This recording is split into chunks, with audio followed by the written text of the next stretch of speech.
اهلا بكم في كل ما هو جديد. بصوا يا جماعه، في ملحوظه كده عاوزين نقولها، تمام، ونعرفها للناس. تمام.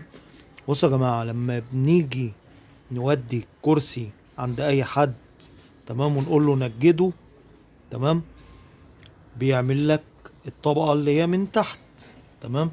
طيب بصوا يا جماعه، لازم نخلي بالنا من حاجتين. تمام. بصوا، هو كده كده بيدبس اللي هي القاعدة بتاعت الكرسي. تمام. الشغل الصح عشان تعرفوه، الشغل الصح لازم يتعمل ديت، شايفينها؟ الاتنين دول، تمام، بيبقوا ماسكين الكرسي نفسه. تمام.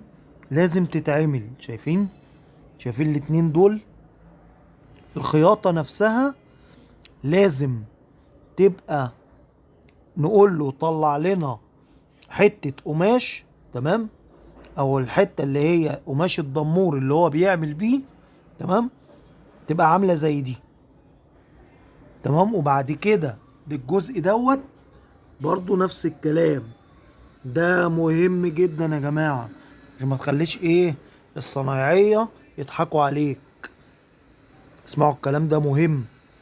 ولازم في الفورمة بتاعت الكرسي حتة ان هو الخشبة دي تبقى هنا، ودي الخشبة دي تبقى هنا، ودي اللي هو بيسموه الزاوي.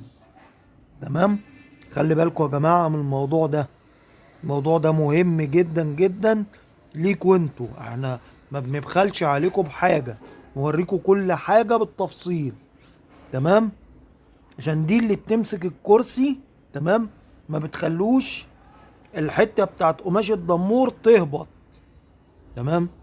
انتظرونا في الجديد، ولو عجبكم الفيديو تخلوش علينا باللايك والشير. تمام.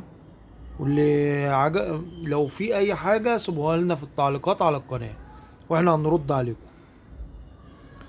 كل يوم بنوريكم حاجة جديدة عشان تستفادوا بيها. تمام. تبخلوش بقى علينا بالاشتراك في القناة اللي هو ما اشتركش. يلا، سلام عليكم.